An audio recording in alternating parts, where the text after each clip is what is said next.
Jesucristo, el Verbo viviente, es el único medio de salvación.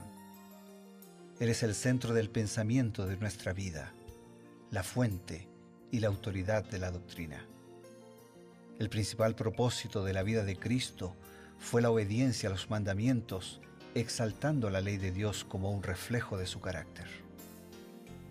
El principal mensaje a ser predicado en el mundo, basado en Apocalipsis 14, está representado por 3 ángeles llevando el Evangelio eterno al mundo entero.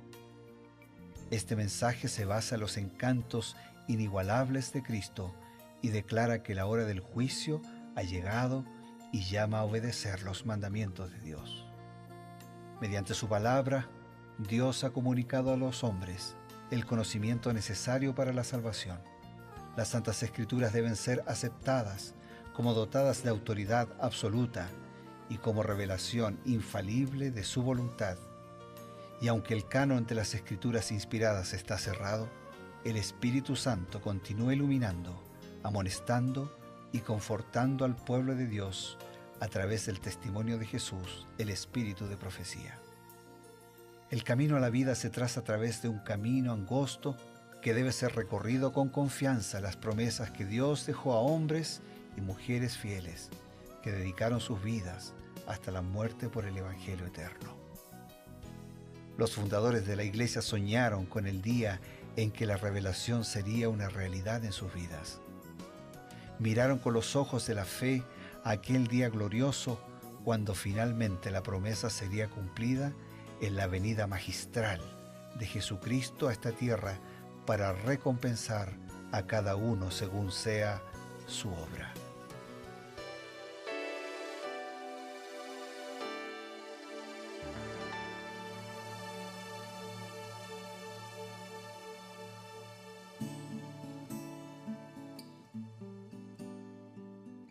Es una alegría encontrarnos otra vez aquí en Reavivados por su palabra.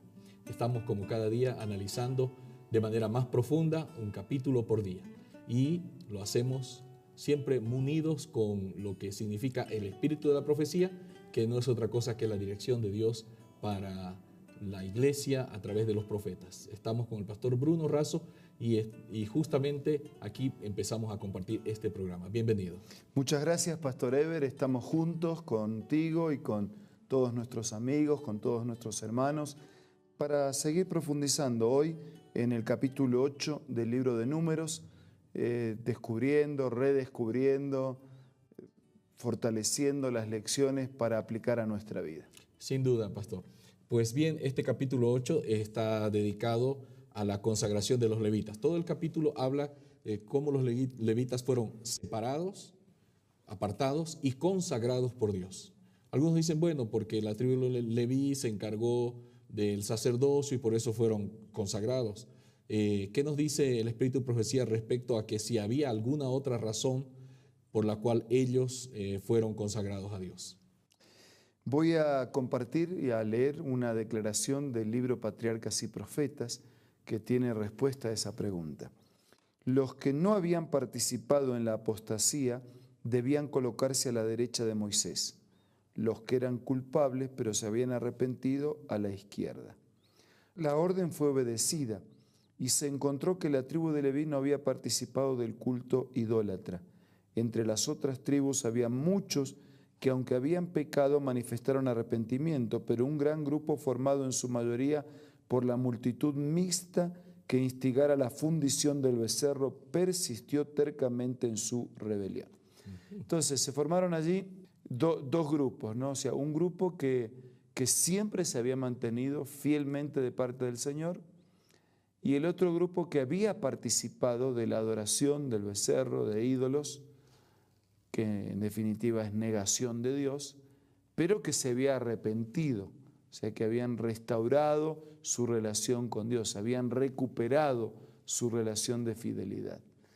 Así que los levitas estaban en los que siempre habían permanecido fieles de parte del Señor, de parte de su palabra y de parte de su voluntad. Así que cuando Dios tuvo que elegir, también para una tarea especial, eligió a aquellos que siempre habían estado de su lado. Qué interesante, porque recordando allí en Éxodo hace unas semanas, ¿no? Unas semanas atrás, hubo una apostasía general. Bueno, decimos general, pero hubieron valiosas excepciones como de la tribu de Leví, ¿no? Que la presión del grupo, Moisés estaba en el monte 40 días y la gente empezó a preguntar, ¿y ahora qué? Y vino Aarón, lastimosamente, cedió a la presión, construyeron, fabricaron el becerro, prácticamente todo el pueblo adoró, excepto los levitas. Todavía no habían sido elegidos para el sacerdocio, pero eso lo impulsó para que ellos puedan realizar esa tarea. Y aunque no seamos llamados o elegidos para ser sacerdotes o ministros, el plan de Dios sigue siendo el mismo, ¿no? En el sentido, Él espera de todos nosotros, aunque no seamos llamados a un ministerio especial, espera de todos nosotros fidelidad. Pero el amor de Dios es tan grande que también hay lugar para el arrepentimiento. Claro. Y gracias a Dios que hay lugar para el arrepentimiento. Después en el Nuevo Testamento Juan lo va a decir de esta manera: hijitos, estas cosas les escribo para que no pequen, pero si pecan, abogado tenemos para con el Padre, a Jesucristo el justo. O sea que el pecador también tiene esperanza, si arrepentido acude a Jesús. Pero en este caso, para el liderazgo, para una función espiritual, el Señor eligió a aquellos que siempre habían caminado de su mano. Bien, pastor.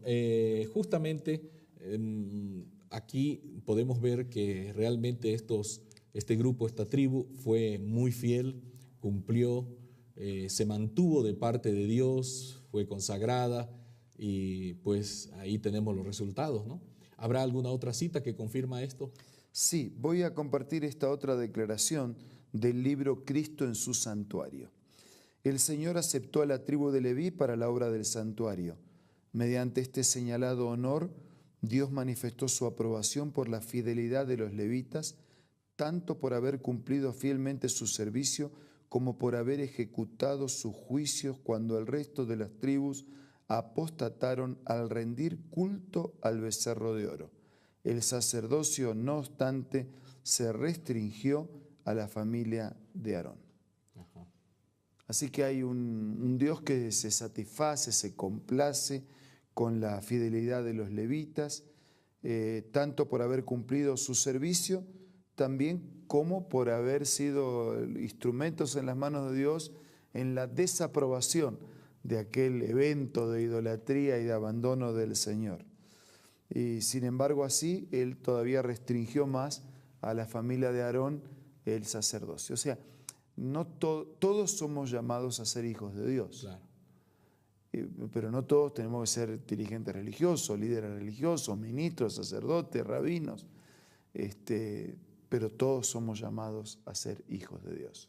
Es interesante, quiere decir entonces, en la tribu de Leví podríamos ser representados todos en el sacerdocio universal, ¿no?, de los creyentes, pero no todos tienen que ejercer de manera específica y única, exclusiva, el liderazgo religioso, ¿no? En un sentido espiritual, todos somos ministros, porque todos somos llamados por Dios, y aquel que nace en Cristo nace como nueva criatura y es un ministro de reconciliación.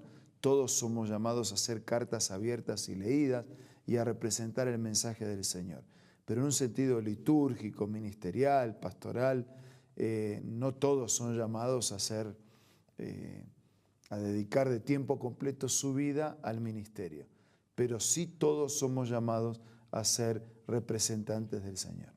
Ahora, eso tendría que ver también con el tema de los dones, porque algunos tienen dones para la administración, para el servicio, para presidir, para aconsejar, para predicar, para enseñar, y entonces tendríamos que aceptar, ¿no?, que Dios nos ha otorgado esos dones y, bueno, encaminar nuestra vida tanto como sea posible hacia esa dirección, ¿no? Excelente. Es Dios el que distribuye los dones. El mismo Pablo dice que los distribuye como Él quiere. Yo no tengo todos los dones, pero algún don tengo, porque es lo que Dios decidió darme como un don. Entonces, lo importante es que cada uno de nosotros entendamos, primero, que no tenemos todos los dones, pero que sí tenemos algún don y que tenemos que utilizarlo al servicio de Dios.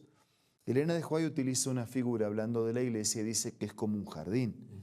Y el jardín tiene una variedad de plantas, de flores, distintos tamaños, distintos colores, pero en el total del jardín tenemos una unidad. Entonces que Dios, como en un jardín, regó la iglesia de variedad de dones para que entre todos podamos tener un ministerio completo. Así que lo importante es descubrir bien, reconocer lo que Dios nos ha dado y utilizarlo para la gloria de Dios, para el servicio a Dios y a nuestros semejantes. Qué bueno. Con esa idea entonces en mente, podemos decirles, amigos, todos tenemos dones, talentos. Los talentos utilizados para el servicio de Dios se convierten en dones y los dones pues nos hacen diferencia, nos hacen más especiales delante de Dios cuando los entregamos por completo. Tenemos un mensaje importante y volvemos enseguida.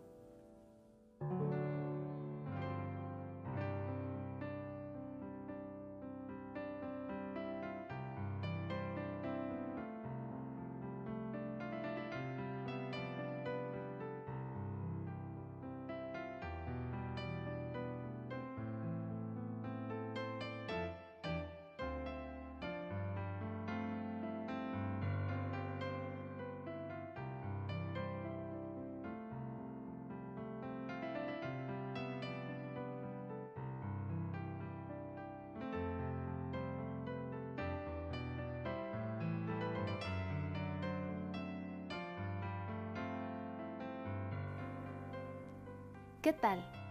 Presta mucha atención a esta cita. Jacob prevaleció porque fue perseverante y decidido. Su experiencia atestigua el poder de la oración insistente. Este es el tiempo en que debemos aprender la lección de la oración que prevalece y de la fe inquebrantable. Las mayores victorias de la Iglesia de Cristo o del cristiano no son las que se ganan mediante el talento o la educación, la riqueza o el favor de los hombres. Son las victorias que se alcanzan en la cámara de audiencia con Dios, cuando la fe fervorosa y agonizante se hace del poderoso brazo de la omnipotencia. Qué lindo, ¿verdad? Esta cita tú la encuentras en el libro La Oración, escrito por Elena G. de White. No puedes perder este maravilloso libro de tu biblioteca personal. Así que te invito una vez más a que visites la página www.aces.com.ar o también puedes hacerlo visitando una iglesia adventista del séptimo día cerca o próximo del lugar donde tú te encuentres.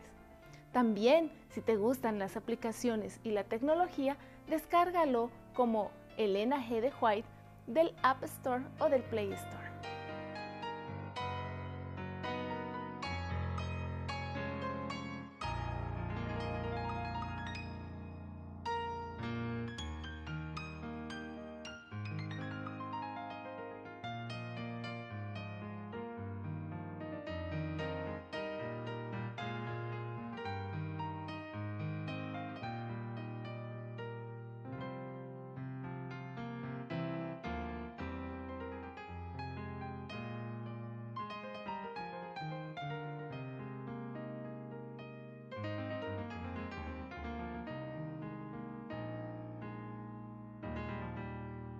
Queremos suplicar las bendiciones, la misericordia de Dios y lo hacemos a través de la oración.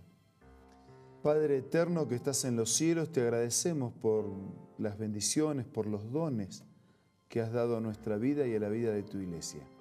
Y reconociendo que no son nuestros, sino que son tuyos, queremos juntos en esta hora dedicarlos a tu servicio, al cumplimiento de tus propósitos y al servicio a los semejantes. Que podamos ser siempre utilizados por ti como canales de bendición. Te lo pido, te lo agradezco en el nombre de Jesús. Amén. Amén. Esto ha sido Reavivados por su palabra, nuestro encuentro el día de mañana.